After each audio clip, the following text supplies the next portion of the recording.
Jamaican stories that will have you wondering why people so wicked. The Porridge Man. Full story. Back in the 90s, in a district in St. Anne, there was a popular porridge man. Everyone bought from him because his porridge was literally the best porridge in the parish. He would stand up at a taxi stand and sell from 5 in the evening to 8 in the night and never run out of customers. People really enjoyed his sweet hominy corn porridge or his cornmeal porridge. They were his best sellers. People often claimed that they were addicted to his porridge, and they didn't know why. Some asked him for his recipe, but he would always say, "Is a secret, man."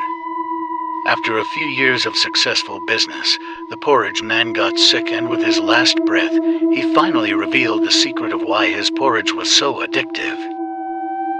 The reason why me porridge always a sell-off, because me use my foot water make it.